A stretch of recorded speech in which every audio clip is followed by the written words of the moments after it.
Hello students, मैं अमित नागा स्वागत करता हूं एएस के लेक्चर्स के आज के इस नए वीडियो में। आज की इस क्लास में हम पढ़ने वाले हैं तत्व के बारे में। तत्व यानी कि एलिमेंट। एलिमेंट क्या होते हैं और किस प्रकार से तत्व बने हुए हैं, कितने प्रकार के तत्व होते हैं। तत्वों के अलग अलग समय में अलग अलग वैज्ञानिकों ने अलग अलग मत प्रस्तुत किए हैं, तो उसके बारे में आज हम चर्चा करने वाले हैं। तो शुरू करते हैं तत्व के बारे में आज हम। तो सबसे पहले आता है तत्व होता क्या है। तत्व वे पदार्थ होते हैं जो एक ही प्रकार के परमाणुओं द्वारा मिलकर बना होता है, जिन्हें न तो नष्ट किया जा सकता है न ही बनाया जा सकता है। क्या कहलाता है? तत्व कहलाता है। जैसे कि मान लीजिए एक सोडियम है। सोडियम हमारे पास में एक तत्व है। इसके अंदर जितने प्रकार के परमाणु, इस सोडियम के अंदर जितने भी प्रकार के परमाणु मिलकर बने होंगे, इसके अंदर जितने परमाणु उपस्थित होंगे, ठीक है, वह सभी परमाणु क्या होंगे? एक समान परमाणु होंगे। उनके अंदर कोई भी अलग प्रकार का परमाणु उपस्थित नहीं होगा। तो एक ही प्रकार के परमाणु द्वारा मिलकर बने किसी पदार्थ को क्या कहेंगे? हम तत्व कहेंगे। इसके बाद में क्या आता है? परमाणु। अब हमने बात कर ली यहाँ पर परमाणु क्या होता है। एक ही तत्व क्या हो गया? परमाणु से मिलकर बना होता है। तो परमाणु भी हमें जानना होगा कि परमाणु क्या होता है। तो परमाणु वे सभी द्रव्य जो छोटे छोटे कणों से मिलकर बने होते हैं, जिन्हें क्या कहा जाता है? परमाणु या एटम कहा जाता है। जैसे कि मान लीजिए छोटे छोटे द्रव्य कोई सा भी, जैसे मान लीजिए सोडियम पदार्थ है, सोडियम कोई सा एक पदार्थ है, इसके अंदर ये सोडियम जो मिलकर बना हुआ है, इन छोटे छोटे कणों से जो मिलकर बना होता है, ठीक है, ये परमाणु है। परमाणु से मिलकर क्या बन गया? तत्व है। अब ये जो तत्व है, इसके अंदर जो एक परमाणु है, एक परमाणु के अंदर भी क्या होते हैं? छोटे छोटे कण उपस्थित होते हैं। और इन कणों से मिलकर क्या बनता है? कण जो है आपस में मिलकर किसका निर्माण करते हैं? परमाणु का निर्माण करते हैं। अब परमाणु क्या होता है? एक अभाज्य कण होता है। परमाणु क्या होता है? एक प्रकार से अभाज्य कण होता है, जिसे न तो नष्ट किया जा सकता है न ही बनाया जा सकता है। परमाणु को हम न तो बना सकते हैं न ही नष्ट कर सकते हैं। तो इस प्रकार के यौगिक या तत्व या पदार्थ को हम क्या कहेंगे? परमाणु।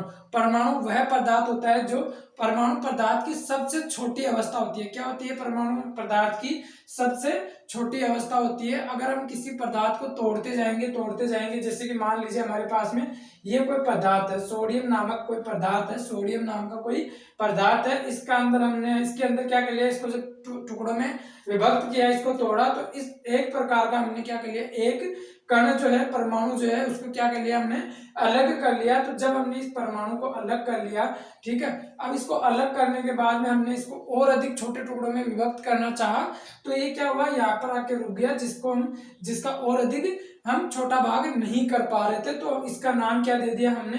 परमाणु।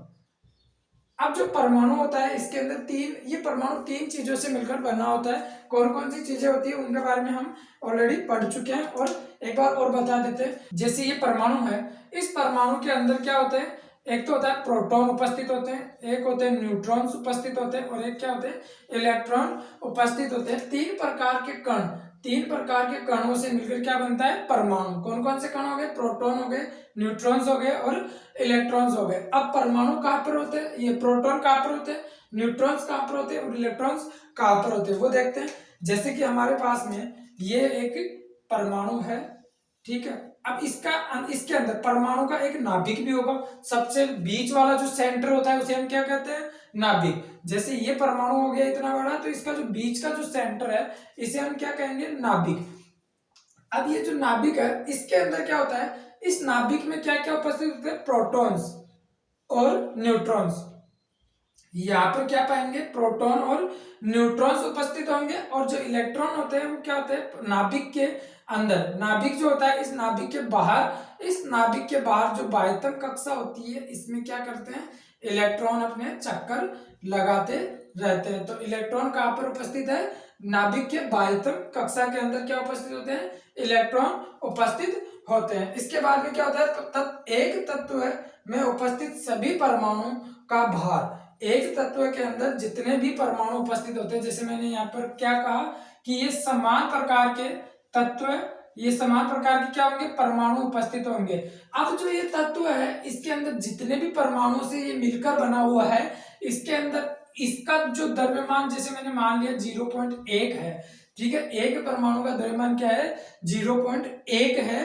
तो ये वाला जो परमाणु होगा, ये वाला जो परमाणु है, इसका द्रव्यमान भी क्या होगा 0.1 ही होगा। मतलब जितने परमाणु उपस्थित है इस तत्व के अंदर, उन सभी परमाणुओं का द्रव्यमान क्या होगा समान होगा।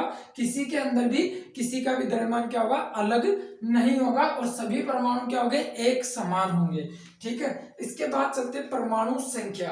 परमाणु संख्या हमने बात कर ली यहाँ पर किसकी, परमाणु की बात कर ली। अब देखो यहाँ पर हमने क्या कर रहे हैं, एक तत्व के अंदर ये जो परमाणु उपस्थित होते हैं, इन परमाणुओं की संख्या कितनी होती है, किस प्रकार के किस तत्व में कितने परमाणु होते हैं और इनकी संख्या क्या होती है, तो उसके बारे में हम चर्चा करते हैं, देखते हैं। तो परमाणु संख्या क्या होती है, किसी भी परमाणु के नाभिक में उपस्थित प्रोटॉनों की संख्या को क्या कहा जाता है, परमाणु संख्या। यानी कि हम बात करें, जैसे कि हमने यहाँ पर बात करी नाभिक के अंदर प्रोटॉनों की संख्या का, प्रोटॉन कहाँ पर उपस्थित होते हैं, परमाणु के नाभिक के अंदर क्या होता है प्रोटॉन। तो इस प्रोटॉन की जो जितनी संख्या होती है यहाँ पर, जैसे मान लीजिए यहाँ पर 10 प्रोटॉन है, तो ये क्या हो गई प्रोटॉनों की संख्या। अगर यहाँ पर 10 प्रोटॉन हो गए नाभिक के अंदर परमाणु के अंदर, तो इसकी प्रोटॉनों की संख्या परमाणु संख्या कितनी हो गई 10। क्या हो गई 10। तो इस प्रकार से हमने क्या कर ली, प्रोटॉनों की संख्या के बारे में हमने बात कर ली। अब यहाँ पर बात करेंगे न्यूट्रॉनों की संख्या की और परमाणु का द्रव्यमान। तो यहाँ से आप इसका स्क्रीनशॉट ले लीजिए,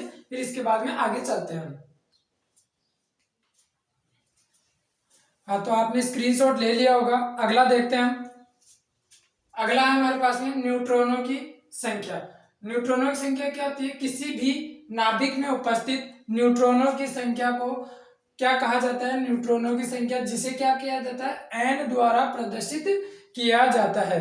जिसे क्या किया जाता है एन के द्वारा प्रदर्शित किया जाता है। अब जो न्यूट्रॉनों की जो संख्या होती है, इसके ऊपर क्या होता है जीरो आवेश होता है। क्या होता है जीरो आवेश। न्यूट्रॉन्स क्या होते हैं उदासीन होते हैं, इनके ऊपर किसी भी प्रकार का कोई आवेश नहीं पाया जाता है। और इससे पहले हमने पढ़ा थी प्रोटॉनों की संख्या। जो प्रोटॉनों की संख्या जो होती है पी, प्रोटॉनों की संख्या क्या होती है धनात्मक होती है। प्रोटॉनों के ऊपर क्या होता है हमेशा धनावेश उपस्थित होता है। इसके बाद में आता है अगला इलेक्ट्रॉनों की संख्या।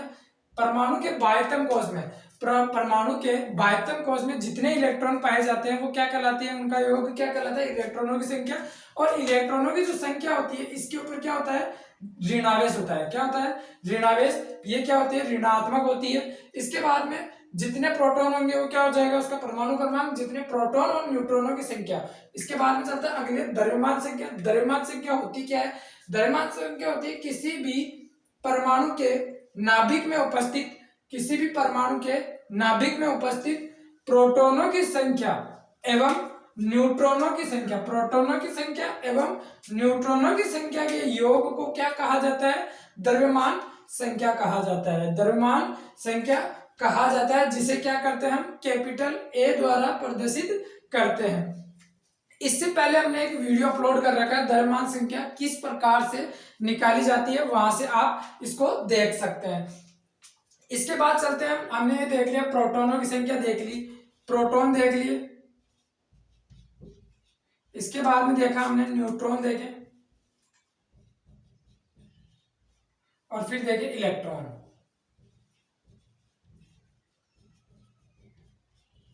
हमने तीन चीजें देखी। एक परमाणु के अंदर क्या क्या उपस्थित थी, परमाणु के अंदर क्या क्या पाया गया था, परमाणु में प्रोटॉन भी थे, न्यूट्रॉन्स भी थे और इलेक्ट्रॉन्स भी थे। ठीक है, क्या थे परमाणु में क्या क्या पाए गए थे। यहाँ पर ये कोई परमाणु है, इसके अंदर क्या क्या पाया जाता है न्यूट्रॉन, प्रोटॉन और इलेक्ट्रॉन। ये तीन चीजें कहां पर पाई जा रही थी परमाणु के अंदर। अब हमने ये तो देख लिया कि परमाणु के अंदर तीन चीजें पाई जा रही थी और कहां कहां पाई गई थी, हमने ये भी देखा। कहां कहां पाई गई थी हमने ये भी देखा। तो देखो एक बार दोबारा से फिर से बता देता हूँ, डायग्राम की सहायता से अच्छे से समझ में आएगा। ये कोई परमाणु है, ये इसका नाभिक है। इस नाभिक के अंदर क्या क्या पाया जा रहा है, परमाणु के नाभिक में क्या पाया जाता है प्रोटॉन और न्यूट्रॉन। ये दो चीजें कहाँ पाई जा रही है परमाणु के नाभिक के अंदर। यानी कि जो प्रोटॉन कहाँ पर है नाभिक में, न्यूट्रॉन्स कहाँ पर है नाभिक में।